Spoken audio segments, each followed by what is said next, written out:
Welcome to Apex Racing TV and welcome to the final race meeting of the season here in the IMSA Sportscar Series, and we couldn't have gone to a better track to end it. Road America, Elkhart Lake for a 75-minute endurance race special here in the IMSA Sportscar Series, where the Daytona prototypes, the German GT3s and the Porsche 911s will be duelling it out one last time here on Apex Racing TV. Adam Bath here with a full crew tonight. We've got Andrew Woodhouse and Ryan Walker and Sam Kumo as well on the cameras. And Andrew, it's the final race of the season. It's our final race of the IMSA Sportscar Series, and it's the final race with these three classes as well. So we should have the makings of a good race.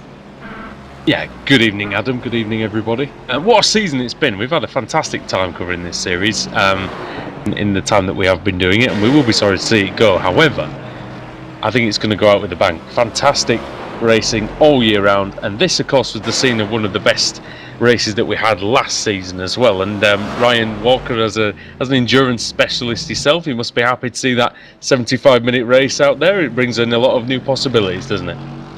Yeah, absolutely. It could bring in different strategies. Some people might try and go try pitting earlier, or try in the long game and see if it can work out. But yeah, 75 minutes, it should be a good race tonight. Also, we've got the news that the Ferrari and the new Ford are making their way onto iRacing imminently, Ryan, and yeah, that should be in time for the 24 Hours of Le Mans that's coming up soon on iRacing. So that should be something to look forward to as well. Yeah, I'm really excited about the Ford and the Ferrari 488. 488 coming to iRacing next week. So yeah, I'm quite looking forward to trying those cars out, and yeah, having them in the 24 Hours of Le Mans should it should make it really exciting.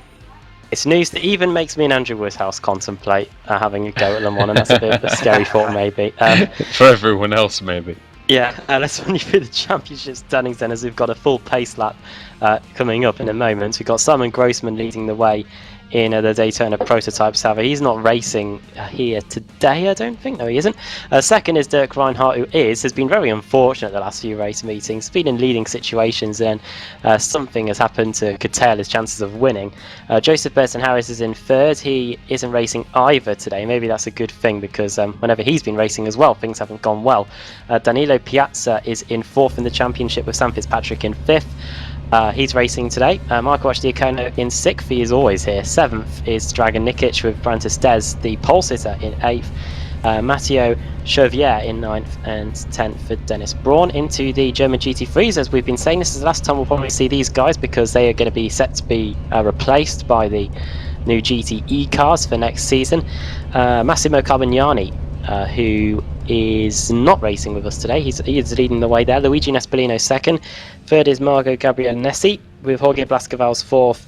Rocco Garcia in fifth, with Nestoras Kiasoglu sixth. Mika Lurki seventh. Eighth, Dion Fialo. Ninth, Miguel Vigo. And 10th is Christian Mikel. And then in the Porsches, their first season, of course, racing in the IMSA Sportscar Series, it's Michel Ricci, then Matthias Schoger, Marcel Fassbender, Jan Schwitter, and then Manuel Sanchez with Yuri Sharavat, and Johannes Shafranka with Kevin Buhalasa in 8th, Johnny Brandon in 9th, and Ryger Galloway rounding out the top 10 in there. And we've got a nice big 34 car grid as we get set to get moving on the formation lap, and running through the grid. On pole position is Brantis Des, with second Gabriel Roos, with third place by Marco Diacono, hoping to bow out with a win. Dirk Reinhardt in fourth, we're chasing him all the way as well. Dragan Nikic in fifth, Sam Fitzpatrick sixth, Danilo Piazza in seventh, eighth Josip Novak, and then it is Ivan Konsrager in ninth, and 10th is Matt Skells. Then into the German GT3s,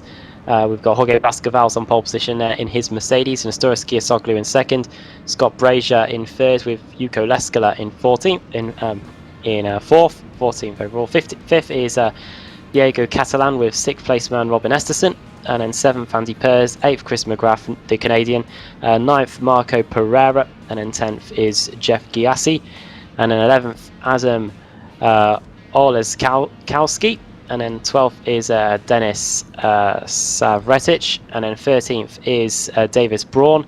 And then into the Porsche 911s, it's Michel Ricci on pole there, Ryan Galloway second, Mark McDonald third, Maurizio Micone in 4th. 5th is Michael Villa with Manuel Hearn in 6th.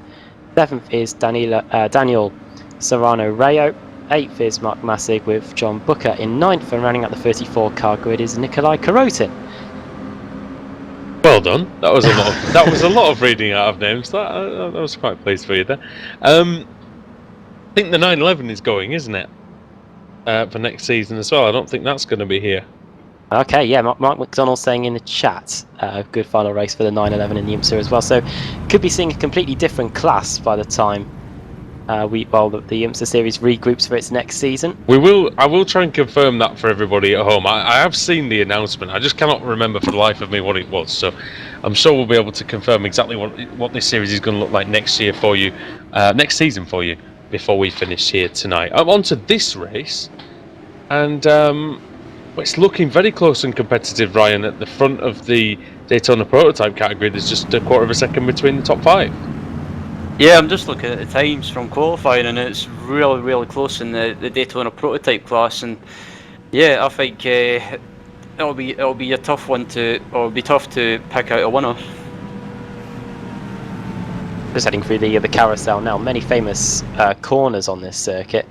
We've got, of course, the long straight towards the left-hander, the big braking zone. Now we've got this good run through the second half of the lap. We've got the carousel, that right-hander, and then into the kink, this right-hander, where it's very easy to get wrong, especially if you get on the outside, no grip out there at all, and you can find yourself in that concrete wall. And then Ryan, the run up to Canada Corner, which get a good run through there can probably be a good overtaking spot on the circuit. Yeah, if you get a good run through that corner and you're behind someone, you could possibly try and make a move on them. But yeah, going up to Canada Corner, it's one of those corners that you have to be you have to be very close to someone to make a move. Otherwise, it can possibly end in disaster. And Andrew, we'd have some clarification on the classes for next season. Yeah, very quickly. So it's going to be the Corvette, the Daytona prototype. It's going to be the Ford and the Ferrari. And it's going to be the Mercedes and the Audi. The German GT3s are going to remain. German GT3s remaining, and the Porsche's going then. So that is what the IMSA is going to be looking like for next season. But for now, we're going to get set for the final race of the season. 75 minutes, an hour and 15 minutes, and of course some pit stops as well that always seem to shake up the action. The safety car coming into the pit lane. Now the field is in the hands of Brandt Estes, and he's going to build up the speed. Into the wall. Someone's into the wall already. Yeah, I can see the tyre smoke, but the green flag is in the air, and we're racing at Road America. It was the man who was on the outside of the front row. I think it was Gabriel Roos, just hit the wall coming up the hill. That was carry on though, in 3rd position, under pressure already from Dragan Nikic as we go through the first corner. Seen some big crashes here in the past in the BSR series, but Dirk Reinhardt already getting past Nikic, actually going into turn 2, or what says turn 3 on the track map. And here come the German GT3s into the first corner, Andrew. Yeah, it's the Mercedes there leading, Jorge Blasco-Vals. Then it's Scott Brazier and Nestoras Kirsoglu fighting over second place. Audi versus Mercedes. And they're going to take this long drag all the way down towards the, what is effectively turn 5, I suppose. According to the track map, they're 2x2x2 out of 6 of them flying into this right left-hander.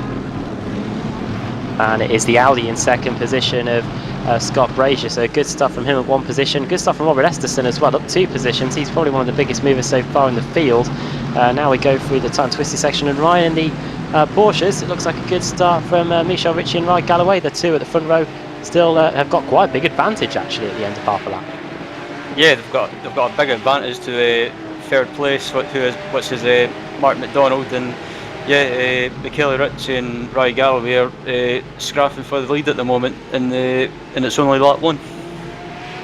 They've been side by side for the last 3 or 4 corners, Adam, and finally it's Ritchie that gets the advantage as they go through the carousel, the famous one, for the first time.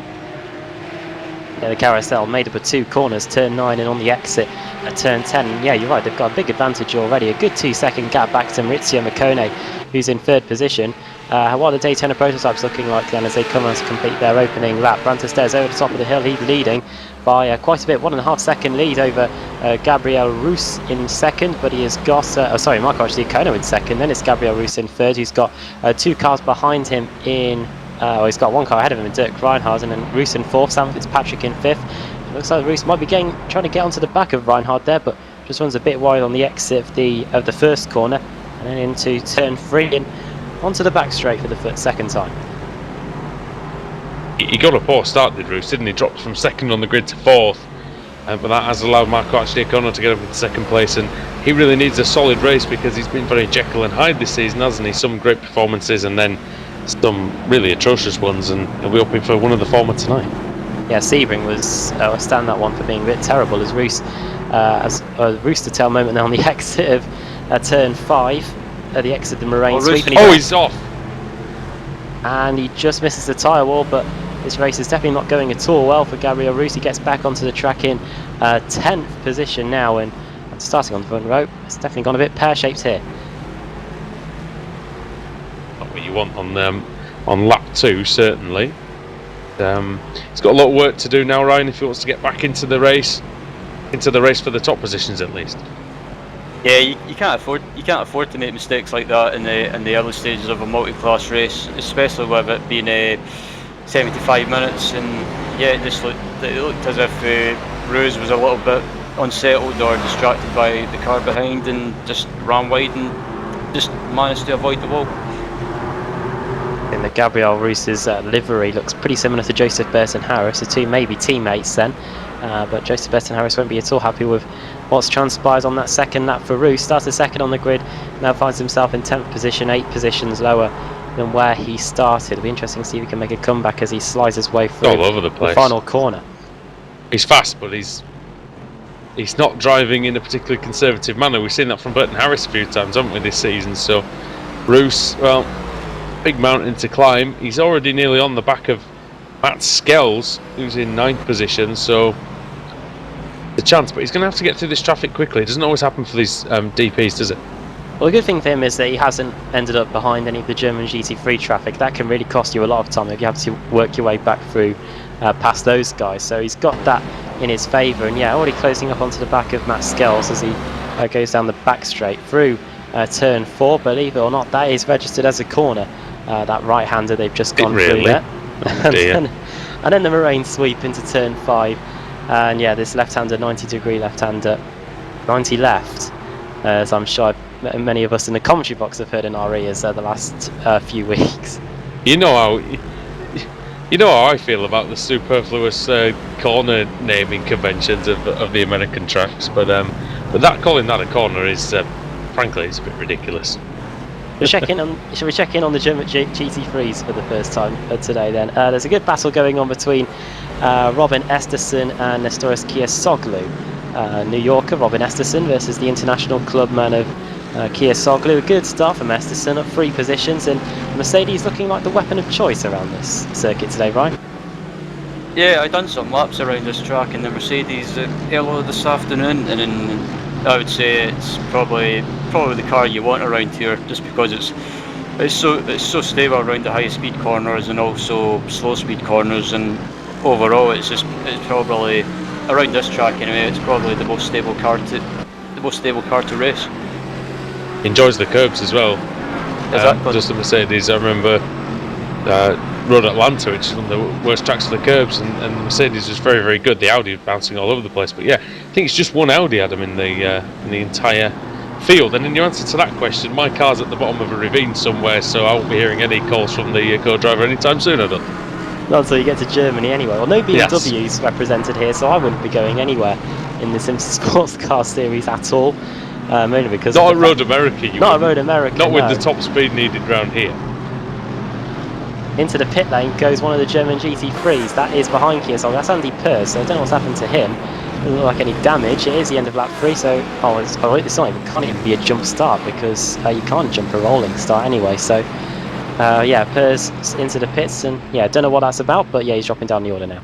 Diego Catalan is through on Yuko Lescala. Oh yeah, Lescala is trying to come back now. Tries to settle in behind the number 8 Mercedes. The Mercedes going at it, and they're on their own really. Good run on the exit there by Lescala. That's a grey and yellow Mercedes there against the grey and light blue of Diego Catalan, and they're going to go wheel to wheel into turn 5 here. Who's going to get the position? It's all going to be about who's latest on the brakes. I tell you what, Lescala very good on the brakes there, but it's going to be very difficult to get a move done around the outside, and he has to hold on to that 6th position. Yeah, good battle there, and still a good battle in the Porsche as well between Haley Ricci and Ryan Galloway.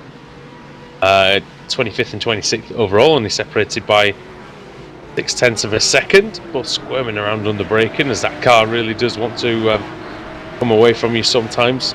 Very rear heavy, of course, having the engine there. Problem for Ivan. He's wide. They're both wide actually there. Problem for Ivan Consuegra. He was in 6th position. He's now down in 8th position. He is now down in 10th. He went off at Canada Corner. That allows Roos to get up to 8th position now, with Skells also through into 9th. Yeah, another early mistake there, and we'll see a few of them. We've got a 75-minute race, and it's only normal, I think, to get a few errors. But Road America as well, it's quite an unforgiving circuit. You know, you don't really have a lot of.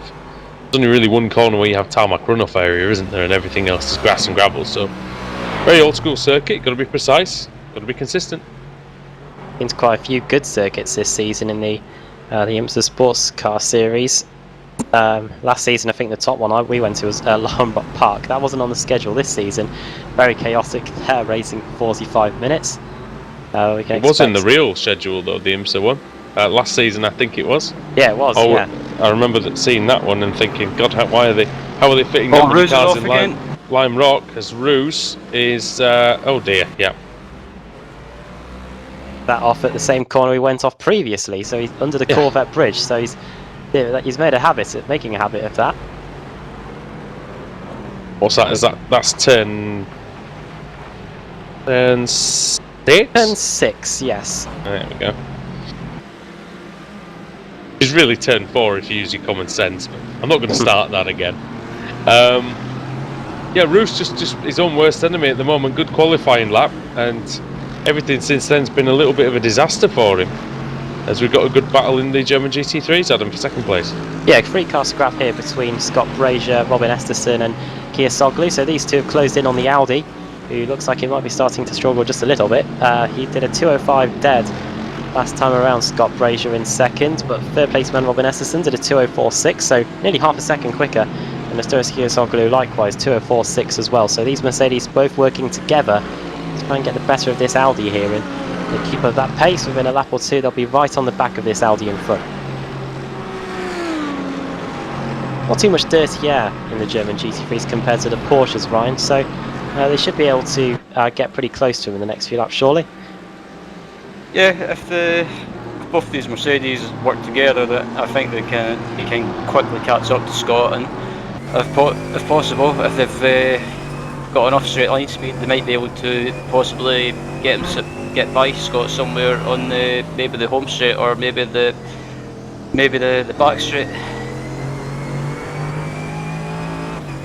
See what kind of speeds these Mercedes can get up to, and the Audis as well, as they go through the final corner. Two of the most powerful of the German GT3s. The BMW unfortunately can't really hold a candle to these, and iRacing have done their best to try and equalise the performance as well, so we'll see what speeds they can do then over the top of the hill to start lap 6 of the race. Already gone past the 230 km/h mark. The Audi in front of Scott Brazier just topping 250 and reaches 257. The Mercedes reaching 262, so even though Esterson didn't pick up much of a slipstream inch off the back of that Audi, he was able to get a more top speed than the Audi down that front straight. Yeah, maybe a little more trimmed out, and so we see Scott Brazier going a little bit quicker through the middle sector, for instance, but good straight line speed shown by Esterson. As closing right up on the braking is Kia Soglu, and yeah, we're heading into turn 6 now. Is he going to go up the inside? He thinks about having a look, but yeah, nothing doing there for him, as we have a good battle brewing in the Daytona prototypes. That's between Josip Novak and Danilo Piazza. Novak, Central Eastern European driver, up 2 positions already, so one of the big movers in the Daytona prototypes. Him and Sam Fitzpatrick had a good start to the race, and in fact Sam Fitzpatrick looking at the inside of Dirk Reinhardt into turn 1 as a move for 3rd position. Reinhardt trying everything he can to try and hold on to the position rapidly outside of the first corner. It looks like it might be in Sam Fitzpatrick's favour here, but Reinhardt again not giving up on the outside, and we're going to go wheel to wheel down the back straight as off goes Joseph Novak in the background. And he went well off, didn't he? Did Novak, right into the gravel, and I think he just got a wheel on the grass, Adam, as he turned into the corner. It was off by quite a long way. Reinhardt somehow has stayed in there and held on to his third position as well, the Diatch driver. And that is a very good job, because it definitely looked like for a moment that Sam Fitzpatrick had the better of Reinhardt, and yeah, now still in 3rd position. Andy Pers, who went into the pit lane in the Mercedes, is now in the middle of the Daytona prototypes, so I think more for him to contend with. The race already hasn't started amazingly well for him, unless it's a bit of a different strategy that he's trying. I don't know, it is possible. Oh, almost going off. Yeah, and apparently might have made almost a little bit of contact. I think they might have banged doors, him and Dirk Reinhardt, Andy Pers. So yeah, interesting stuff there going down the back straight. Sam Fitzpatrick again trying to line up Dirk Reinhardt, but it seems pretty difficult to follow, even in these Daytona prototypes, through the kink, especially when you're so close. But yeah, very close, these two here, going into Canada corner. One of the few overtaking spots on the circuit here around Road America, especially if the car in front gets a terrible run on the exit of the kink. But I think Sam Fitzpatrick might be trying to line up Dirk Reinhardt again as we go onto the front straight here. Yeah, Reinhardt twitching a little bit through that final corner, and Patrick gets right in the slipstream up the hill, then really helping him out. Corvette power down the main straight, really in the slipstream now. 270 kilometers now. You know what, he backed out of the gas there, Adam. I saw the speed decrease, and Fitzpatrick just happy for now to sit behind. Battle for the lead. Marco Diacono trying to go around the outside of Brantis Des here, and you know the Italian will do everything possible to try and get the lead. And Ryan, they're going to go side by side down the back straight here. Yeah, they've got to watch out. They've got a Porsche in front of them, and yeah, they'll need to be careful heading down to this corner. But I think Diacono might just have him into this corner. He does. So new race leader Marco Diacono started 3rd on the grid, got 2nd place pretty early on. Now he's leading the race with 15 minutes of the race gone. I was going to say that battle was getting quite close, but they were still a second apart. Just it seemed like half a lap ago, so there must have been a little mistake from Estes, because actually Diacono was closing, but only by a couple of tenths a lap. Well, he's already got a half a second advantage, Marco. You can see that Porsche traffic is really playing havoc with the Daytonas as well. Just wait until they get with the big group of Porsches. Nikolai Karotin there, the red and white Porsche, getting lapped by the likes of Piazza and Dragan Nikic. Problem for this battle actually between Esterson and Kia Soglu now in the German GT3s. I think Kia Soglu tried to get the move done up the inside, but might have gone a bit wide on the exit, and Esterson back through. But these two continuing their scrap, and you can see they've dropped back from the Audi now of Scott Brazier. So these two just duking it out over 3rd position. We've got also a battle for 2nd between. We've also back in the Mercedes, just quickly round the outside trying his Kia Soglu, but that's misjudged by quite a distance, and yeah, you're not going to get that one done. I was going to direct your attention to the Porsche battle, because the leaders pretty much in one shot at the moment. Ryan, 1st, 2nd and 3rd. Ricci, Micconi, Galloway, only 1.2 seconds between them. Yeah, it just seems to be no one's able to get away from each other, and the 3 of them have managed to pull a big gap to P4 and P4 behind them. So yeah, a three-way scrap for the lead at the moment between. Look, Estes is trying on Diacono, Adam. At least he was looking down the main straight. Having a little look there. Yeah, the gap's come back down again. How far is Dirk Reinhardt off these guys? Actually, he did a 1:57 on that last lap as he tries to get past the Porsche there of Michael Villa, and through he goes. But yeah, 1:57.408 for Dirk Reinhardt compared to the 59.2 done by Brandt Estes and a 58.5 by Marco Diacono. So Dirk Reinhardt is coming. Obviously, he's got good experience of lapping the traffic, maybe compared to guys in front of Estes and Diacono. So if they get caught up in any more Porsches or German GT3s, and then Reinhard will be right back in the running to be in with a shout of getting the win. Anything can happen. We've seen it happen before, and he's not that far behind Dirk Reinhardt. Sam Fitzpatrick is just 1 second behind him as well. In fact, we've still got the top 6 drivers within 6 seconds after 9 laps in the Daytona prototypes. That's very, very good indeed. And there's only 10 seconds between the top 7 drivers in the German GT3s as well. Lapping the Porsches then, the leaders. Oh, that's Michel Ricci, the Porsche leader, getting right in the way, nearly causing a whole load of trouble, Ryan. Yeah, that was fair to say he would have been cleansing in there when he lapped that Porsche.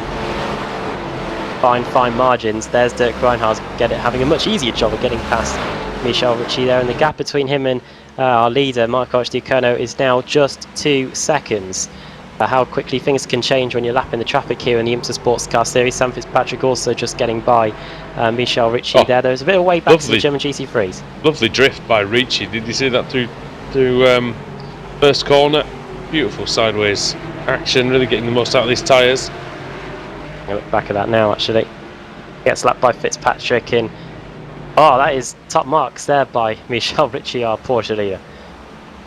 Beautiful drift in there, and now it's just meant that Ryan Galloway, I think, is the winner out of that sort of section of lapping, because now look at that, Ricci very, very slow out of turn 5, and that has put Maurizio Micconi right on the back, and Ryan, now this is pressure for Ricci. Yeah, that little mistake by Ricci will allow Micconi to catch right up to him, and Ricci will have his car full of not just Micconi but also Galloway as well. So yeah, he's under a lot of pressure now, and he just has to keep his focus. Maybe Ricci's practicing for the rallycross that's coming to iRacing in the autumn. Some people already call this a Beetle anyway, don't they? So well, you did on Thursday, didn't you? There'll be there we go. That's Roos. There's a Roos loose around this hoose, and oh dear me, he is he's round, and he's doing a 3-point turn in possibly the most dangerous part of the circuit. Oh yeah, just about gets going again, but it had been coming, you could say. Yeah, he'd been off once or twice, and I think he's got horrible damage. Yeah, shaking the car out. He's like me in race 4 of the BSR the other day. Not what he would have wanted at all. And he's back down to 10th position, may have to make a pit stop. We don't know whether he's got a meatball flag or not, but the car looks like it's pointing in the right direction. Might be able to hold on to the first pit stop. This is really the example of why you can't just turn up on iRacing and just, be essentially a qualifier, be a hot lapper, because you have to, in a 75-minute race, you have to adjust, don't you, and make sure maybe everybody makes about 1 or 2 mistakes in the course of a 75-minute race, but these have been big ones for Roos. Right, 54 minutes to go, and the leaders are right back with each other again. Marco Diacono and Brandt Estes, 56.8 for Estes compared to 57.1 for Marco Diacono. So Estes much of the quicker drivers on that lap. Also, one thing we just have to point out from last season, Andrew, was that we had a real issue with fuel mileage at this race last season. Yeah, we did. Cy Andrew was the unlucky party who came out of the final corner and just trying to coast up the hill and lost drive. No fuel left in it, and he lost the win in the last few hundred yards as Estes gets a heck of a lot of dirty air through the kink. You can see visibly the amount that he had to drop back, and you still got Reinhardt there. You've now got Fitzpatrick in 4th, who's just 2.6 seconds off the lead, Adam, and 11 laps have gone, and we've got a great battle on our hands. Hope it stays like this after the pit stops. We've got 53 minutes to go, still longer than your usual IMSA Sportscar Series race, as Marco Diacono goes wide onto the dust and the dirt on the exit of turn 14, the final corner. That might kill him in terms of straight line speed, actually, as we go over the timing line to start lap 12. See what the lap times are like, 57.4. Marco Diacono, 57 dead for Brant Estes, and Estes is looking to the inside into the first corner here. The pole sitter, and he takes the lead back, but will Marco Diacono try and get the cut back on the exit? He has. Can he get alongside? Yes, he can. Will he be able to get past the Daytona prototype into turn 3? Yes, he squeezes through for first position. Good move, and now here comes Dirk Reinhardt, wasting no time at all, trying to take that second position away from Brant Estes now. However, he will pick up the slipstream from Marco Diacono into turn 5, through turn 4, the sweep, and it'll be inside. Is he late enough on the brakes to maybe even trouble Marco? No, he isn't, but good move there. And Diacono still sideways on the exit. Dirk Reinhardt could even get the lead by the end of this lap. Runs wide, it's difficult to get through in turn 6 though. What a battle we've got here. Yeah, you guys have to watch out though, because Fitzpatrick's right behind them in P4, and if any of these three make a mistake, Fitzpatrick there he goes. And he's off. He's almost off Brant Estes. You know what as well, Adam, that was Dirk Reinhardt who made the mistake. Got really, really loose, got a bad run out of one of the corners, and that actually meant that Estes was slow enough that Fitzpatrick could just say surprise, up the inside he goes, and Estes goes off. He puts himself to the back of this queue. Well, a terrible lap that's been then for Brant Estes. Ends up being 4th, and he's now some 2.7 seconds off the lead after being in the lead at turn 1. Quite remarkable. Marco Diacono is now a 8 tenths of a second buffer over Dirk Reinhardt. However, Reinhardt will be now trying to close that down. In fact, he's already doing so. Just in the time I've spoken, the gap has come down from 8 tenths of a second to 7 tenths. But he's off! Oh, he nearly is. He made a right mistake there at the final corner, well, at least what it looked like to me anyway. And yeah, the gap still remains at 7 tenths as we go over the final corner. The race isn't over for Dragon Nikic as well. He's in 5th, but he was quicker than the leader on the previous lap. We'll see what it is this time. Marco Diacono 158.0, Dragon Nikic 157.0, and he's bringing Danilo Piazza along with him as well, who was also 6/10 quicker than the leader. So it's mutated from a 2-car battle to a 3 to a 4, and now, well, it might just be that we get a 6-car scrap. The evolution of the Daytona prototype class is continuing here. Good battle in the German GT3. It's now a 3-car scrap between Esterson, Kia Soglu, and now it's Diego Catalan who's joined in this fight. We've got representatives from all sides of the world here. We've got Esterson, New Yorker, we've got the International in Kia Soglu, and the Iberian Catalan. Esterson makes a right mess of turn 8. And now under pressure going into turn 9, the carousel here, Ryan. Yeah, Esterson's just a little bit rattled by these two guys behind him, and yeah, he just needs to keep focused, keep it on the track, and yeah, just try and keep these guys behind him if he can. Bad news, it's Dirk Reinhardt. Dirk Reinhardt has had a moment whilst lapping the German GT3 car. That is Davis Braun. And that is at turn 7. Oh, he went into the tyre barrier. Turn 7, let's have a quick look then. Oh, he's just hit the rear corner, hasn't he? In fact, the Mercedes hasn't seen him, has he? I don't think the Mercedes has seen him at all. Taken the normal line, that's forced Dirk Reinhardt off the track. Change for the lead. The man who needs championship points, Adam, is struggling. And off. It's Brant Estes. There. Everything is happening here at Road America. Well, it's shades of Spa 2008 here. Marco Diacono goes off, and then he comes back on, and then Brant Estes goes off as well. Here comes Dragon Nikic then, who's going to nick third position. Forcing the entry to turn 1. Oh, very slow Porsche. And dear me.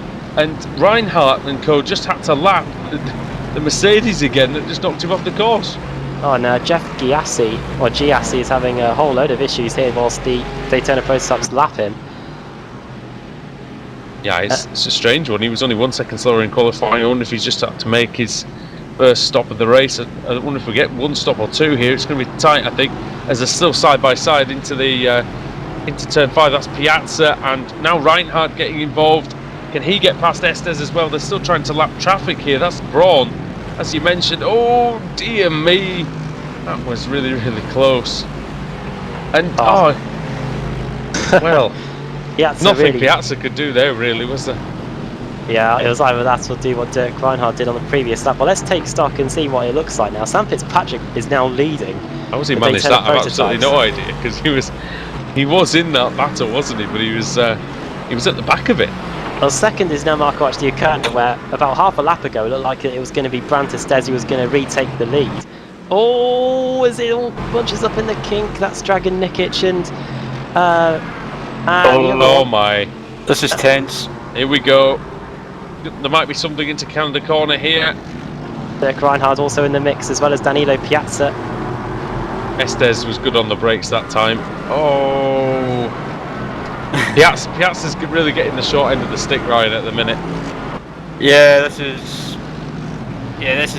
is part of multi-class racing and round the tracks such as Road America. You're always bound to get caught up in traffic, and yes, sometimes it can bite you. Well, Marco Archdiacono is coming to the pits. He said, I've had enough of this. And he's making his way into the pit lane now to serve his mandatory pit stop. We are just about the halfway mark of, well, the half-hour mark, I should say, of this 1 hour 15-minute race. And this crazy duel continues. Tell you what, Danilo Piazza, if he's Sebastian Vettel, all these German GT3 drivers are Felipe Massa as he goes through onto the back straight. And Reinhardt now right on the back of Brandt Estes. A few laps ago, these two are fighting for the lead. They're now fighting over the final spot on the podium. Yeah, will Reinhardt go for a move up the inside? He's going for it. Yeah, so also at the inside, yeah. Oh, Piazza flying into the corner there. Reinhardt's car now, though, Adam, it's got to be compromised with that front damage. Won't help him on the straights at all, will it? That little bit of damage. And Archdiacono 24.2 seconds stopping him. He's got going in 10th. But yeah, Dirk Reinhardt now up into third position. Next up in front of him is that Pennzoil liveried car of Dragan Nikic in second, who's now 9 seconds behind Sam Fitzpatrick. Fitzpatrick has literally taken off on this on these last few laps. 1:57.9 on that last lap, compared to the 2 minutes being done by the likes of Nikic, by Reinhardt and by Brandt Estes as well. Quite remarkable. Obviously Fitzpatrick is doing a very good job getting by all the traffic here. That's all it is. Traffic management, we talk about it every single week. Dan Fitzpatrick seems to have that under control at the moment. Dirk Reinhardt very close to Nikic. Got a great run through Canada corner, and he's going to get a good run through Bill Mitchell Bend as well. You've got GT3 traffic in front. And the Mercedes kind of acted as a blocker. Oh, Chris McGrath, more like Paul McGrath here as they go up the hill. Very good. As Reinhardt now is at the front of this group, and you've got Nikic, you've got, oh, this is absolutely crazy, Brandt Estes, Piazza. It looks like Reinhardt's kind of like the leader of the Daytona 500. Oh, there's been a contact around with Piazza. Reinhardt. Also, Reinhardt is off as well. Not even sure what happened there. Well, there's two separate incidents. I thought it was going to be Estes that was going to be the one that came off the worst, but Reinhardt absolutely threw it at the first corner, and then yeah, couldn't save it. Outbraked himself a little bit. Oh no! Oh, he just got tapped from Estes. Oh, was it a bit of He came across the front of Estes. He tried to pinch him, desperately trying to cling on. Estes was a little optimistic, and in fact the same thing happened with Piazza, but in fact it was Piazza that came off worse, even though he was the car up the inside. So what was, I think, one of the most amazing fights we've ever seen in this series ends a bit anticlimactically, if I can speak properly. Danilo Piazza, they're just getting past Adam Oleszkowski, and then also Joseph Novak's in the mix now, and Dirk Reinhardt, who's still valiantly fighting on despite all the misfortunes that he's had today. And Novak now finds himself in the mix for the top 5, so we'll have to see what he can do. Fractionally slower than these guys is Novak, but still, he's got a perfectly clean Daytona prototype, one of the few out there that still is, I must add. All this has meant that Sam Fitzpatrick's widened the gap to 12 seconds, as here comes Reinhardt trying to get past the purple Mercedes there of Diego Catalan. Late defence from Novak, but Reinhardt on the outside. Reinhardt. Dirk Reinhardt, Ryan, is really trying here tonight. Yeah, he's trying, but he's trying a bit too hard, and it's just, unfortunately, it's biting him in the backside, and he just, yeah, I can understand he wants to, and right hard in the pitch. Dirk Reinhardt trying hard, and now he's into the pits. That's really bad, I'm sorry. But yeah, into the pits, he's joined by Gabriel I've heard Roos. a lot worse than that. Gabriel Roos in it as well. Roos probably needs a pit stop, let's be honest, after all the things he's bounced off in this first stint. The car and the tyres will be toast. Way past their sell-by date there on Gabriel Roos, but I think it'll just be fuel for those guys. Usually you don't see too many tyre stops in the IMSA Sportscar Series, and I'm sure that Marco Archdiacono is very happy that he's taken that early pit stop, because he's avoided all that chaos and carnage and has leapfrogged both of them and up into, well, 8th position for now. He's also got one of the best situations that you can ever have. Pretty much a clean track in front of him. He's got the Porsche in front of him there on the straight, but apart from that, there seems to be nothing for quite a few seconds. So yeah, if you look at his all laps, playing into his hands, isn't it? Let's have a look at Marco Archdiacono's laps, because everyone else in front of him has been in 2 minutes plus. He's been doing since that pit stop about 1:56. Oh, that being said, last time around he did a 2:37. Oh, as he nearly goes into the Porsche. But yeah, the early pit stop has hindered him a little bit. Oh, but and again he's been doing quicker laps on average than everyone else. So it'll be interesting to see where he emerges once everyone else takes that trip to the pit. Yeah, 56.6 that time. Fitzpatrick did a 56.8. See what Fitzpatrick does this time round as he comes over the line. It is a 56.8 again, was it? Oh, it's exactly the same lap time. There you go. Talk about consistent. I was waiting for that to change. I know, me too. And it didn't change, but it was exactly the same lap time. Well, that's what he's going to need if he's going to win this race. Well, it's all calmed down now a little bit in the Daytona prototypes. The order now is Sam Fitzpatrick leading Brantis Des by 12.8 seconds. Then it's Dragan Nikic in third, who's really on his own now. Then it's Danilo Piazza in fourth, with Josip Novak in fifth, with sixth is now being held by Ivan Consuegra. And then it is Matt Skells with Marco Archdiacono 8th, Dirk Reinhardt 9th, and Gabriel Roos running at the top 10. We probably need to apologise to the rest of the classes, because we've still got that great battle in German GT3 between Robin Esterson and Nestoras Kirsoglu. While we were doing our best impression of Murray Walker at Jerez in 1997, Adam, these two were having a big fight. Definitely, here they go up the top of the hill under the Corvette bridge. You can't really get overtakes done there. This track for some reason narrows down a bit, as Gabriel Roos might have either got himself oh no, he's back. I thought he'd been disqualified then for a moment. Not the first time I thought that, but here comes the Daytona prototypes to lap them. That is Josip Novak splitting the two Mercedes, but Robin Esterson! And that is what you call getting GT freed. He did indeed get GT3 there.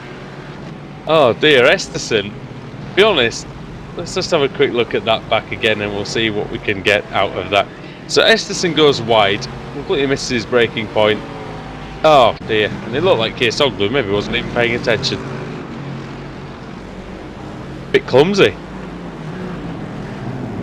Novak, yeah. I mean, you probably didn't expect, in fairness, Novak to get on the brakes on the exit of the corner. Not gone at all well then for him. What it does do, he hasn't lost a position out of it. But what it does do is it brings in the Finnish driver Jukka Leskela, brings him into play. Now he is he's still in 5th place, but he's now a hell of a lot closer, as you can see on your screen. Now, the reason why we talk so much about those kind of incidents is because Nestoras Kirsoglu was going to end up losing a bit of time, because that Daytona prototype was in front, and Kirsoglu trying his best to make sure he stays with Robin Esterson. He has done so, actually. They're both right with each other as they go through turn 3. Josip Novak has come into the pits as a result of what's transpired there to get some fuel and get on his way. We have got 38 minutes to go, so we are now into the thick of the action. And we have got a great battle for the final spot on the podium in the 911s. You've got Mark McDonald and Michael Villa. And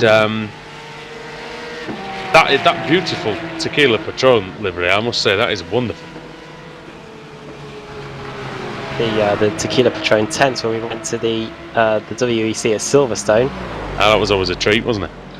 Yeah, a treat for the car and a treat for us as well, as we go down the back straight into Canada corner. Mark McDonald, last time around, what was his lap times like in the Porsche? So he did a 2:10.0, 2:10.5 for Michael Villa. It looks like Villa's had a good lap this time, and we'll see what he can do when we go onto the front straight. Obviously the Porsche not really helping in terms of aerodynamics. You can't really get too much of a run or follow each other through the corners, so you've really got to hope that Mark McDonald in front makes mistakes at some point, as here comes Brandt Estes to get by. And that might help out Villa, actually, might it? Because McDonald going to get caught fairly quickly. I think if he's lucky. Oh, is he going to fly up the inside as Daytona Prototypes will?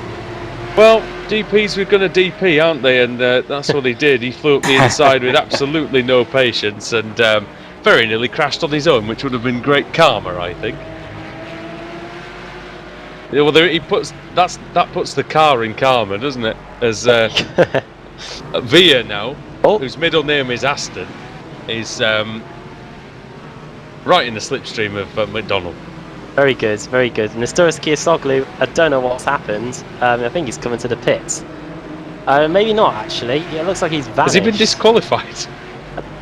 Well, it'd be interesting. Let me just have a look, actually. I think he might have been disqualified going into the pits. He's got disqualified already. I mean, that's 18 laps for 17 incidents. Oh, I don't believe this. Right, it's even Consuegra, the car in front. Yeah. They're going up the hill into the pit lane. They get on the brakes, and he goes into the back of him, and that gives him disqualification, I believe. Oops. I think that's the only way you could describe it. In fact, I saw Consuegra coming down the pit lane with damage to the rear of his car, and I didn't think anything of it. Oh dear, dear, dear, dear. And again, that's no patience again, is it? Because you've got. Yeah, you don't just run into cars in the pit lane, really, do you? But there we go.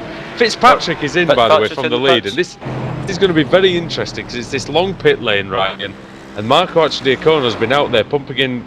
Well, he was pumping in relatively decent lap times, but I think it's been a bit inconsistent.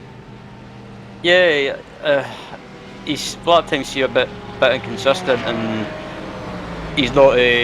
He hasn't really closed the gap on Sam.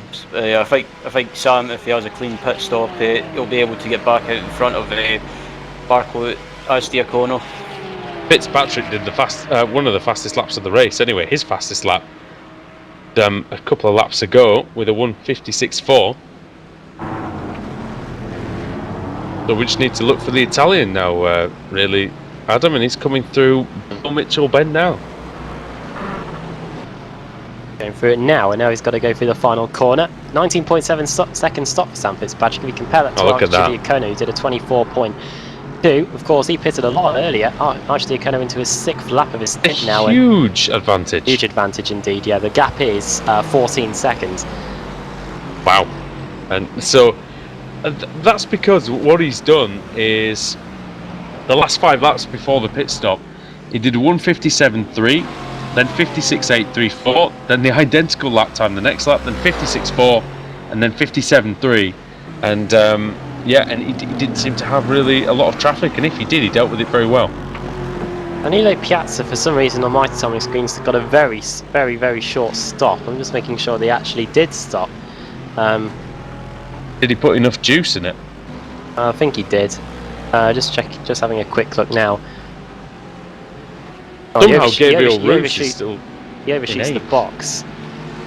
And then that's why he's got a short stop, because he reverses and then goes again, and obviously that seems to have reset the clock on my pit lane timing. But he did take all the fuel on he's on his way.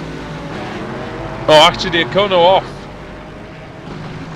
He's trying to lap one of the Mercedes. He gets it wrong. He's going around the outside. And now he's got a whole lot of gravel and dirt on his tyres. In the place really where you don't want it, the carousel, and now coming up to the kink. Now he's got Matt Skells for company in the worst possible moment. Oh, he nearly lost the rear there, actually, Con. Threw it in there. And like Gianluigi Buffon or something, and yeah, carried on. Saved it, yeah. I do apologise for the football references. Although poor old Gianluigi Buffon didn't actually save a great deal last night, did he? But actually, Kono, well, at least one Italian can save something this weekend. Francis Des in from the lead. Sam Fitzpatrick very quickly goes back to the front. We'll see what stop he does. Dragon In Nikic comes also. Yuoko Lescella as well from 4th in GT3. Estes gets underway ahead of Marco Diacono. So maybe that small off might have done something. However, judging from the gap, I think it's just heightened the problem there for Marco Diacono. The gap between them now 5 seconds. Now that Estes has emerged from the pit. Yeah, Nikic coming out of the pits now. It's going to be close with Dirk Reinhardt here. Reinhardt's going through though. Oh, and that's the worst possible situation for Nikic. He's got these two Mercedes. That being said, he looks like he might be able to get by both of them by the time he gets to turn 3. Yeah, that was Adam Oleskowski, and the Mercedes is Marco Pereira. And in fact, now they're going to go to battle down the straight, Adam, because Nikic has slowed up Pereira. Yeah, and Pereira looks like he's got a bit of damage to the front. Maybe that's just the paint scheme, but from what I can see, it looks like okay from here. Okay, it's looking like the paint scheme from what I'm looking at anyway. But yeah, going through turn 5, up the hill, and yeah, that Mercedes right with him. Yeah, it is the paint. I've just looked on the chase, and he gets sideways, and it through goes Adam Oleskowski. Sometimes, Ryan, a little mistake is all it takes. Oh, and off. Yeah. Off is who? Gabriel Roos. Oh dear. Oh, what a surprise. How has he honestly not been disqualified yet? Well, in the BSR series, he will have met his fate surely by now. But it was just a loss of control, so it won't be too. It will just be a 2x for that, and maybe off track to go with him. Poor Gabriel Roos. I mean, the Scandinavian driver. Oh my goodness me. Go on. Dirk Reinhardt and Danilo Piazza have got Mercedes and Porsches. Oh hell. But they should be able to get through. It's not going to go well. And it has, actually. Somehow it did. They caught them just going into the kink, but yeah, they would have been clenching in there. These two now, it's going to be a good battle, Ryan, because they're both very similar pace. Yeah, I'm just looking at the lap times, and they seem to be very, very evenly matched. And yeah, it should be a great battle between these guys for the closing stages of the race. German GT3 pit stops taking place now. Blaskovals has come in, Chris McGrath in, Diego Catalan, Pereira, Savretic have also come in. Yeah, quite a few in there. How's the Porsche going with the lead battle? Well, it's spread out a little bit. Ricci's now at the carousel, and Micconi is one corner and a bit before. And in fact, Micconi's got a lot of damage. Have you seen that damage on the front now? For him, he's definitely hit something. But he's still ahead of Mark McDonald, so he hasn't cost him too much. Oh yeah, that is very damaged indeed. Fortunately for him, it won't have done much because, of course, these Porsches are rear-engined. But yeah, that won't be helping him too much down the front straight of the circuit. Mark McDonald's only 2.8 seconds away now and was 0.7 of a second quicker on that last lap. Yeah, and Veer is looking pretty good out there as well. 2:10.3 for him. It was a little slower than the rest, but still got a clean car. And again, that's half the battle in these IMSA Sportscar races. Brandt Estes goes past McDonald. Is in the 23 car. 12.2 seconds was his disadvantage coming over the line last time, and as he ascends the hill for the 23rd time in car number 23, we will see what this lap time is going to be. 158.938 is 158.1 for Sam Fitzpatrick, and Marco Diacono in third position, Adam, was the fastest of the lot there by quite some distance, 157.4. That was 0.7 quicker than the leader and 1.5 quicker than the man he's chasing. Well, yeah, the gap is now down to 4.4 seconds. Matt Skells has just come in as well in the Daytona prototypes, which means that is rounded out all the pit stops in that class. Scott Brazier is also coming along with Robin Esterson and Adam Oleszkowski, so some more pit stops there. Davis Braun, is he yet to come in? I think he hasn't come in either, but and has stayed out as well, so he might just get to the lead in the German GT3s for a brief moment. The man who collided with Dirk Reinhardt earlier on hits the front. Yeah, Scott Brazier did inherit the lead. Now that's going to be null and void. He's going to come out behind Jorge Blasco-Valls. So Blasco-Valls, car number 2, Mercedes, ahead of the lone Audi in the field. And I do think that they've done a decent job with the balance of performance, Adam, but they really need to get something in there where really all the GT3 cars are in play. Well, yeah, I think it's almost too much of a hindrance for the Audis and the Mercedes if they can try and get it on the same level as the BMWs, I think. But yeah, there is a the few. BMW won the World Championship, didn't it? It did. Yeah, it did. I think if we clarify with Alex Simpson. So why does nobody use it? I don't understand.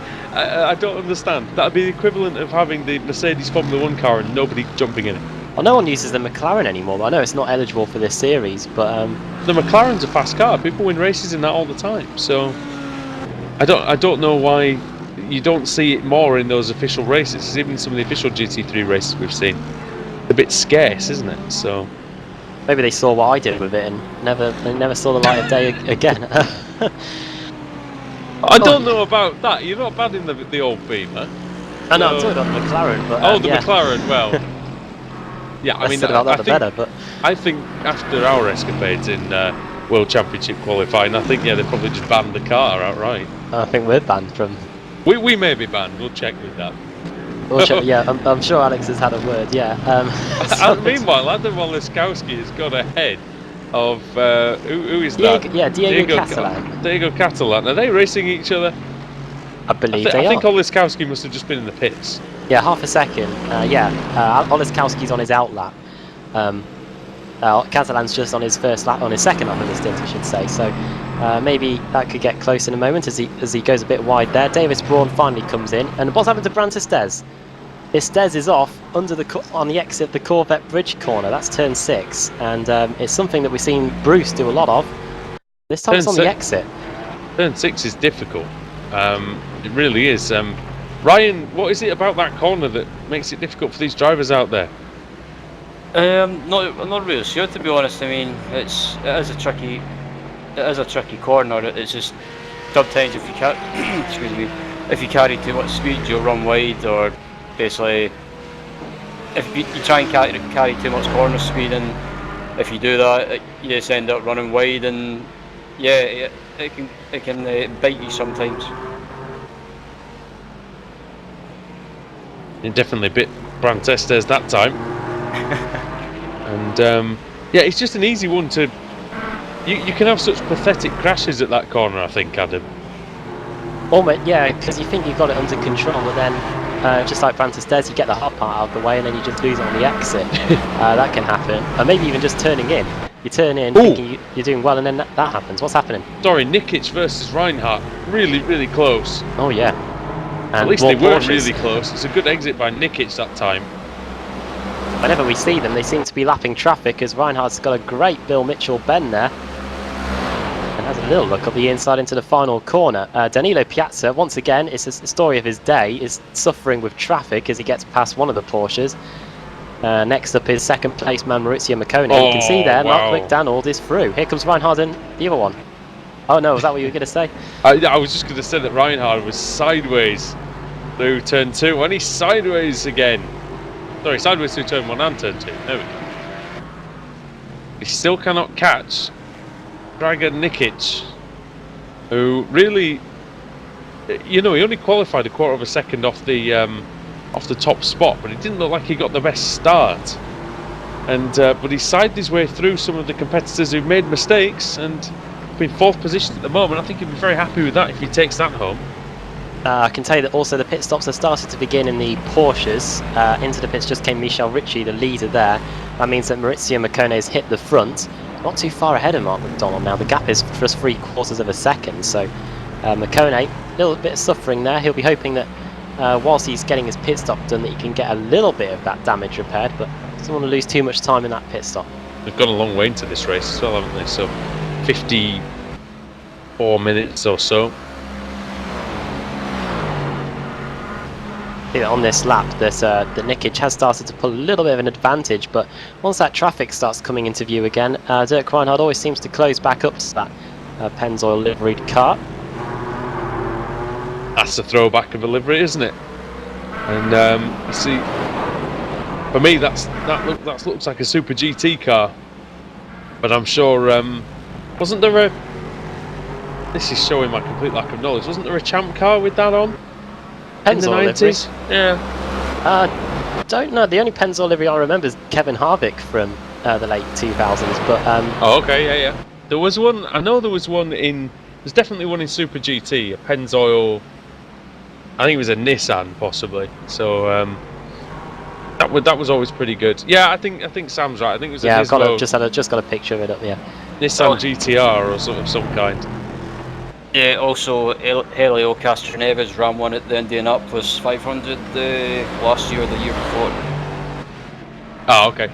There was a Pennzoil, Rick Mears 1984 Indy 500 winner. Yep. That exact livery. Oh, yeah. there you go. Well, you've just beaten us all on that one then, so that's perfect. Helps Yeah, when you have a second monitor. The famous sponsor, isn't it? The famous sponsor, famous livery, and yeah, great to see it out there on the circuit. Dirk Reinhardt though will not be enjoying seeing it because he's had to look at it for quite some time now, and yeah, we're hoping that he sees that bright yellow machine in his rear view mirror before the end of the race. Well, we've got 21 minutes to go. Last time around, Nikic did a 57.3, 57.6 for Dirk Reinhardt. He seems to be having a little bit of a better lap. So I wonder if that damage that we saw him pick up after that run into the tyre barrier earlier on might just be starting to hinder him a little bit in terms of getting onto the back of that Pennzoil liveried car of Dragon Nikic. Well, 21 minutes to go, and number 21 is the car of Dragon Nikic.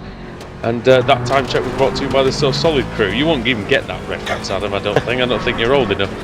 So, Danilo Piazza is only a couple of seconds behind this battle as well, and he'll be looking to make some amends because he's had a couple of weeks now, hasn't he, where he's been a little bit erratic.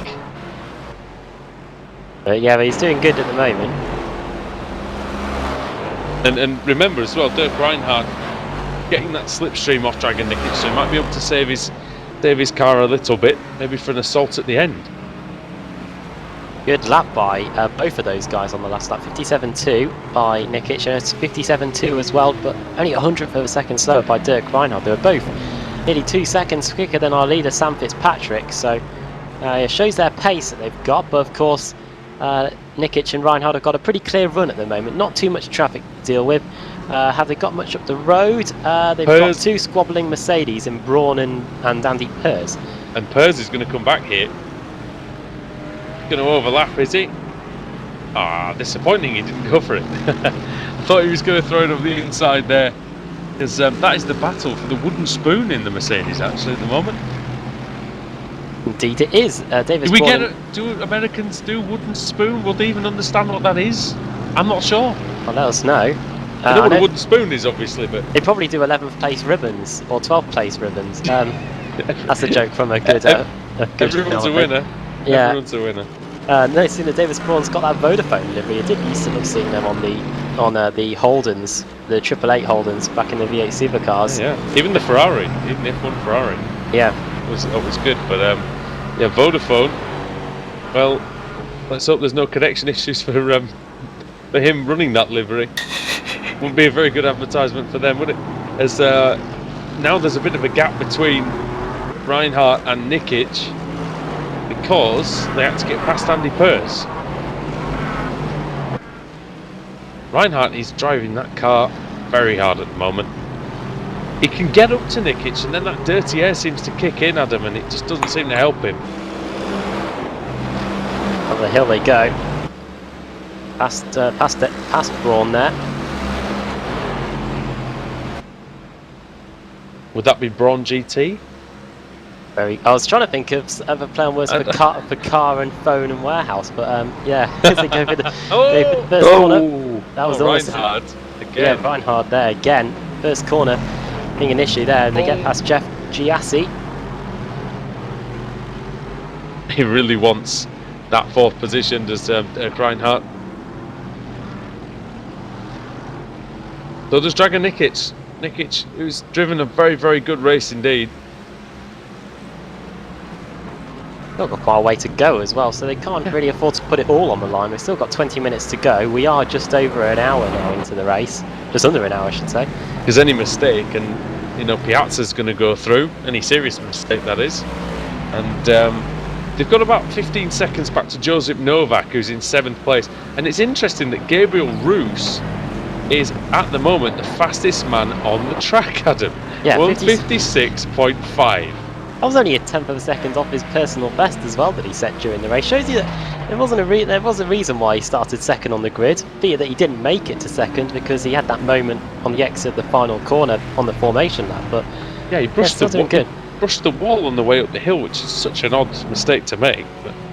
But we have given him a bit of a hard time, but he has driven a sloppy race, and maybe he can rescue a bit of something at the end. Who knows? I mean, he won't catch the 3 in front unless there's a big mistake. And essentially by mistake, I mean a big pile-up. But he might get Novak. Yeah, 1.3. Novak's got some rear damage, and that cannot be helping. Yeah, that was caused by that GT3 moment that he had earlier on. Yeah, and the gap's only 1.3 or so seconds between those 2 Daytona prototypes now. And there's only 1.6 between Marco Arcidiacono and Brandt Estes. So even after all Estes' trouble, still only 22 seconds off the lead. Yeah, 58.5 for Estes and 57.6. Oh, sorry, look, wrong cars. 59.6 for Arcidiacono and 58.5 for. So that's a second getting taken out on that last lap. Roos is still the fastest man out there as well, 57.5 that time. But of course, did he pit a little bit earlier? Did he come in a bit earlier than these guys did? Who was that, sorry? Roos. Roos he's on his 13th lap. He came in on 16. Yeah, Roos on his 13th lap, Novak on his 11th now. So he came in about 4 laps earlier than Fitzpatrick did, for instance. So that's one thing about having this slightly longer race. We do see a bit of strategy that we don't normally see, because drivers normally just have that kind of a set plan, don't they, in those 45-minute races, whereas in the hour and 15 a little bit more flexibility. Porsches have finished their pit stops as well. No major changes there. Actually no, a big change in the fact that Makone has dropped from 2nd down to 4th. I think that was due to a longer pit stop. Yeah, Michael Villa is now in front of him. Ryan, how would you approach this race, mate, if you were driving one of those? I know you generally drive the GT3, so how would you approach that in terms of the strategy? Strategy, I would probably, from my experience, I would probably try and go as long as possible. Just basically just try and go as long as possible and run the tank empty, and then when it comes to the pit stop, it means you don't have to take as much fuel. Because that's what Sam Fitzpatrick did, Adam. But some of the rest of them seemed to pit a lot earlier than he did. Yeah, it looked like a good move at first by Marco Arcidiacono, because there was that much traffic. As I think we might have lost Dirk Reinhardt, have we? Oh, we have. And that's not gone at all well. Just trying to work out what happened. It is a disqualification. Oh dear, it's a big one. It's a big one. Disqualified. Oh, it's not his fault. That is not his fault. The Mercedes of Denis Savratic gets on the grass, brakes, and then slides across into Dirk Reinhardt, and nothing that he could do. And that is the end of what has been a pretty bad race. Whereabouts was that? That was at Canada Corner. Okay. Oh, okay. So he's just been lapped by Nikic, and then oh man. And you know what? The guys behind him were lucky that they didn't get any of that as well. Good battle now. It just sums up Dirk Reinhardt's season. That in one incident. Good battle between Roos and Novak, sorry, it's arrived. Going into turn 8. These two now fighting over what is 6th and 7th place as a result of the demise of Reinhardt. Thought he was going. Were you thinking he was going to try that as well, Ryan? Yeah, I thought he was going to go for a bit of a lunge up the inside, which would have been silly. Yep. And look how close he is now. Butt cleans. The clenching in there definitely as they go wheel to wheel down towards Canada corner.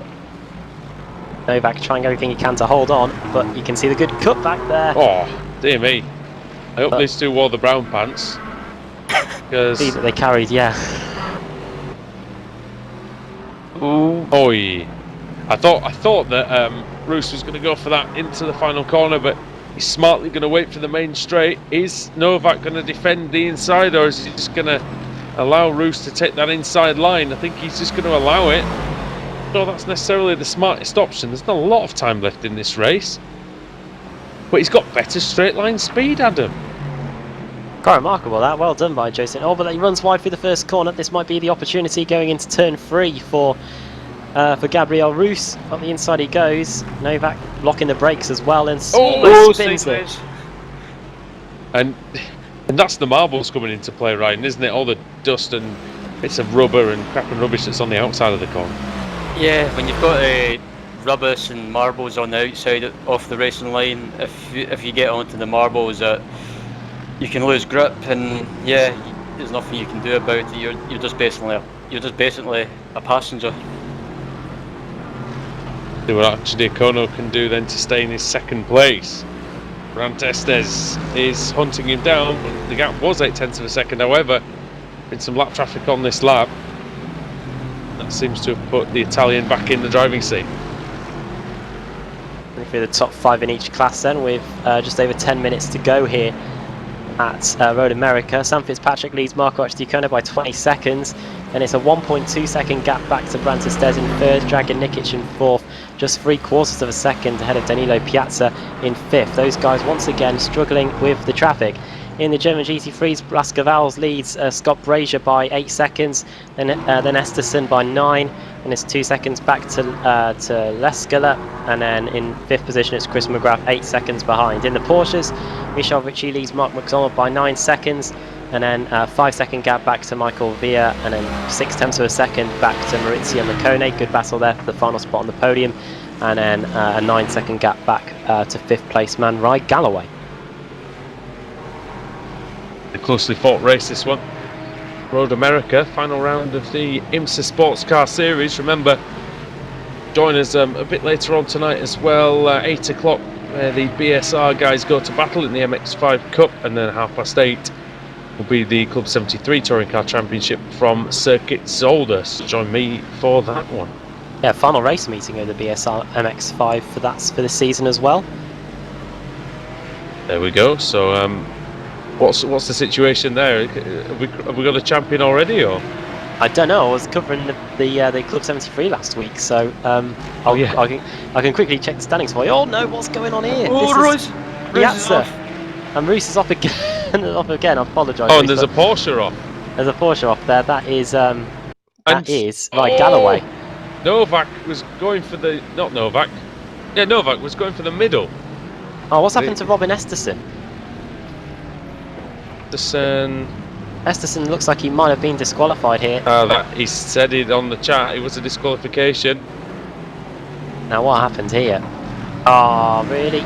Oh no, it was a loss of control that did it. Or maybe he hit with the wall. It was the hit with the wall that finished him off. Turn 7. Just before the carousel, yeah. Oh dear. He was running in 3rd at the time. Didn't look like he needed to be pushing that hard either. Oh, dear me, I've just looked at the championship standings going into... Oh no, those championship standings are out of date, to be fair. Mistake by Villa. Oh, Michael Villa, the Porsche driver. Villa, and here comes Maccone.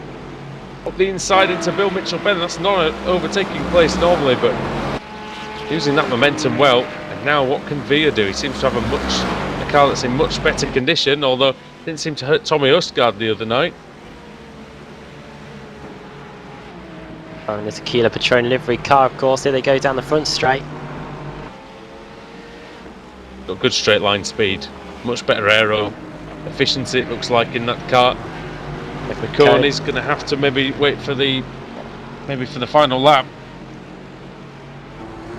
Coney was surely hoping that the Patron livery will have affected his thinking and braking time, but maybe his steering a little bit. But that's going to be close as they go down the back straight. Don't forget, that's our leader behind, I think. It's Gabriel Roos. He's still here, but could he have a say in this battle as we go down the back straight? The funny thing is, he's been off more than anybody else today, and he hasn't been disqualified yet. He's going to try around the outside. Look at Novak flying down the inside in the background. Still there, aren't they? Yeah, you'd almost think that it was Roos that had the Tequila Patron livery on the car as he goes past Joseph Novak. The car looking pretty legless here as we go around the first corner. Almost headless, McConey's car. Oh, now here comes Novak. Oh no, this isn't going to be good. Oh, 3 wide. Oh, Novak makes it somehow, and so does McConey. Well done, giving him space there. For a brief moment, he was in the middle, 3 wide. That was very, very clever driving by the Porsche drivers, at least, to avoid that. You have to when you're in the slower class, so you've got to use your brain a little bit, and that's what they did. I can tell you that the retirements in this race, as this battle goes on, you can see that Mercedes. Who's that that's behind? That's Diego Catalan with the lights ablaze in his Mercedes up the inside of 1 and up the inside of 2. 2 for 1 special. Oh, buy one get one. No. Buy one get one half price. Nearly it was. Nearly, yeah. He nearly got a 4X for free. So, yeah. He was a little bit ambitious trying to get 2 though. It's helped out McConey anyway. Oh, Via going very wide. Sorry, getting very sideways and then losing that momentum. But the Porsche is very similar in speed to the German GT3s, isn't it? As you can see here. Then he's trying everything he can. Catalan trying everything he can to get by McConey, even with a bit of damage. Mercedes is struggling to get by the Porsche there, and finally he does. McConey's lost it, and and he's through. through. Little mistake was it.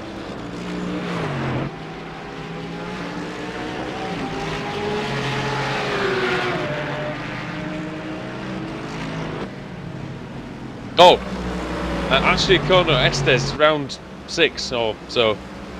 This continues, doesn't it? They're going through the kink now. The 2 Daytona prototypes with just over 5 minutes to go here. These 2 fighting over second place. He was 1.8 seconds quicker Estes on that last lap than Marco Archdiacono. Nearly a 59 for Marco on that last lap. So maybe an issue, maybe a bit of fuel conservation going on, but due to the fact that Marco did pit so early on in the race, now Brandt Estes really has got the wick turned up to full here inside the final 5 minutes of this 1 hour 15-minute race. Dan Fitzpatrick is in the 57th meanwhile, so he's still flying along with a 23.2 second lead, absolutely dominating the second half of this race. Diacono now is coming under pressure from Estes. I don't think he's close enough into turn 1. He's going to try and set him up, Ryan, for turn 5, surely. Yeah, this will probably be his best chance to try and pass him. If he can get a good run on the exit of this corner, he might be able to get him down into this little hairpin.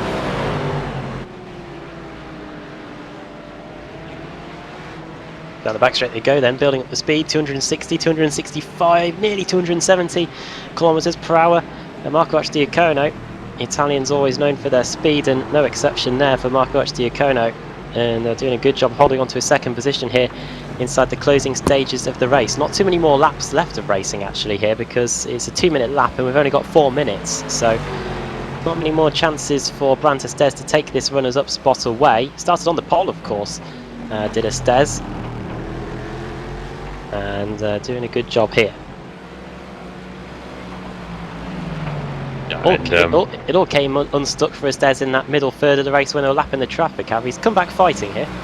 Yeah, that's it. He's not giving in, and that's the main thing. Always improve, no matter how hopeless it seems. And Estes, though, not hopeless at all at the minute, in 3rd position. Might be sizing up Archdiacono. Is he going to have a look into Canada corner? There's a little peak. That's it. Good exit out of there. Now, section here, Thunder Valley and Mitchell Bend. Then turn 14, the final corner. They're coming up on much more traffic. I did see a car go by. That is the Porsche of Nikolai Karotin, who caused a whole load of issues when he was the first of the cars to be lapped earlier on. Barely seen anything of Karotin, but he's up in 6th place. Oh, Maurizio Miccone's had an issue. I don't know whether he's been disqualified or not. He might have been. But here comes Estes again. Estes lifted off. Yeah, a little lift off there. Maybe a bit of fuel conservation. That's lifting and coasting, I'm sure. So we're at that point now, aren't we, where drivers are looking at their fuel gauges and going, yikes. Same for Miccone, he's out, he's done. It looks like he's disqualified. The Porsche driver who was in 3rd, oh, and he hasn't gone in a pretty way. Going through turn 8. Oh, he loses it. Oh, here we go, side by side for 2nd place. No, he lost him. Went off. Yeah, here he comes. And Estes through. So even though he looked like he was the one who was having to conserve, well, he's not conserving anymore because through he goes. Maybe that was what he was waiting for. But yeah, Estes up into 2nd position. Can he hold on for 2 minutes and 15 seconds left in this race? Looks like actually Connor is struggling for pace though. Estes, the opposite, the minute, been right at home with the light car. I think actually Connor must be saving fuel because, yeah, he's definitely saving fuel, Adam, because he's not quick out there at all. Yeah, definitely. Look at this. Look at the amount of gap that Estes has got already. You can tell you the cars that are out of the race as well as we head towards the end. Daniel Rayo out, Mark Massig out, Manuel Hearn, Nestoris Kiasoglu, we saw how that ended. John Brooker, Dennis Savratic, Dirk Reinhard, Robin Esterson and Maurizio Miccone, they've all left us during the race. Some in big ways. Some of them left in spectacular fashion, I was going to say. Great way to end the IMSA Sportscar Series, this on week 12. Sam Fitzpatrick, whereabouts is he? He's just starting what could be the final lap of the race. It's going to be close, and nothing like a bit of fuel saving that could come into the equation here. If Marco Ciccone is in for a 2nd time, actually. He's not got enough fuel to get to the end. It is a shame. He's given up there. He knows that he's definitely not going to make it. No sense in trying and running out on the last lap because he will be guaranteed then to finish 9th. He might as well pit. He may still get out in front of. How far away is Roos? He's not going to get out in front of Novak either, so he's going to. But he will get out in guaranteed 7th, pretty much. Will Marco? Yeah. Well, that's. No, that's going to be 6th. That's going to be ahead of Novak, is it? It's going to be close. Novak's at full pelt coming down the main straight. Actually kind of just ahead, but he's got a bit of traffic. That is Scott Brazier, the Audi driver, in 2nd place in the German GT3s. He's had a good race, to be fair. We just haven't given enough of the light to the German GT3s. It actually kind of goes a bit wide on the exit there. But yeah, fairness, kind of in 6th. That's only 2 places lost. There you go. And yeah, it could have been worse. It's not been terrible, no, exactly is. But Novak's getting very close now. He's got warm tyres. He's going to go up the inside, is he? No. Final corner for Sam Fitzpatrick. The clock is at 0. And he's going to come through and take a fantastic victory. Left everyone for dead during the opening 3rd of the race when they all got stuck in traffic. And he's going to round out the IMSA Sportscar Series with a win at Road America. Sam Fitzpatrick wins at Road America. Yeah, very nice indeed. And we're still waiting on Jorge Blasco-Valls and Michele Ricci then to come through. It'll be Blasco-Valls first man, I think, lapped by Roos. It's been really a good race for Blasco-Valls. I mean, it did not look like he was going to be able to win this race, but it's worked out perfectly for him. Yeah, and Scott Brazier couldn't really do much about it. The gap 9 seconds. That's Blasco-Valls, the Iberian driver, going to come through and take the win in the Mercedes. Right. Yeah, a pretty good drive by Jorge Blasco-Valls. He's not really had any troubles in the German GT3s, and yeah, a pretty solid drive by Jorge, and yeah, driver of the day for me in the GT3s. Yeah, great job there. And fastest lap on the last lap of the... No, I thought it was the fastest lap there by Gabriel Roos, but new personal best for him on that last lap. That's a good lap. To get a 5th position, 56.3. Yeah, only 3 tenths off the overall fastest lap of the race. Michel Ritchie, where else is he on the track? He's just coming through Thunder Valley now. Are we going to have any name and shames in terms of running out of fuel at the end? Not sure, but here comes Michele Ricci, and that's not going to afflict him, I don't believe, as he comes out in the final corner. I'm not sure quite where he's off to, but I do know where he's going after this, and that will be the top step of the podium. So Michele Ricci then. There we go. He wins the final Porsche 911 class in the IMSA Sports Car Series. It was only around for one season, yeah. That's it, and it was it still provided some good racing, but it's going to be replaced next year by the Ford, the Ferrari as well. How good is that to be able to say Ferrari on iRacing? Going to have a go on that on iRacing, I'm sure, Ryan, over the next few weeks. Yeah, yeah, definitely. I'll be doing some laps in the Ferrari and the Ford. And yeah, I'm quite looking forward to testing both cars out, and yeah, it'll be good to see them in this series next season, and yeah, hopefully both cars will provide great racing. Well then, that is it. Now time to run you through the finishing order. Sam Fitzpatrick takes the win by 25 seconds in the end over Brantis Des, who fought back to second place after being off quite a few times during that race. 3rd position for Dragan Nikic ahead of Danilo Piazza in 4th. Gabriel Roos managed to finish in 5th position in the end. For one moment it looked like the noose was firmly tightening around that Daytona prototype, but yeah, he managed to carry on. 6th position for Marco Archdiacono. That late pit stop was probably the lesser of 2 evils. Running out of fuel on the final lap will certainly have cost him a top 6 finish. Joseph Novak finishing in 7th, 8th Matt Scales, 9th Ivan Consuegra, and 10th for Robin Stevenson. Race victory in the German GT3s, which will become the bottom class of competition next season in the IMSA Sports Car Series. The victory goes to Jorge Blascovals with Scott Brazier in 2nd for Audi, 3rd for Yuko Leskala, and then 4th for Chris McGrath, the Canadian. Diego Catalan in 5th. 6th for Adam Oleskowski, 7th for Marco Pereira, 8th Davis Braun, 9th Jeff Giassi, and 10th Andy Pers. Michel Ritchie wins the final Porsche of the season. 2nd Mark McDonald, 3rd for Michael Villa, 4th Ryan Galloway, 5th Nikolai Karotin. And in the cars that didn't finish the race, Maurizio Maccone disqualified. Robin Esterson also disqualified. He was running up inside the top 3 or 4 in the German GT3s. Dirk Reinhardt got absolutely taken out there. He also got disqualified as a result. Denis Savratic, I believe, got disqualified as well. John Booker out. Nestoras Kiasoglu, we saw how that ended up, getting disqualified, hitting a car going into the pit lane. Manuel Hearn also out of the race early on, along with Mark Massig, who was in the pits in the end for a grand total of 1 hour and 5 minutes. And Daniel Rayo barely got going. He was out after 2 minutes of competition. Yeah, a lot of drivers in the wars in this one, but it was a great finish to the season, and I think especially that first half of the race, Ryan, was pretty spectacular with all the battling. Yeah, the early stages of the race was providing great racing, and yeah, there was just mayhem everywhere, especially with some people like Gabriel Roos. Yeah, that was pretty entertaining to watch.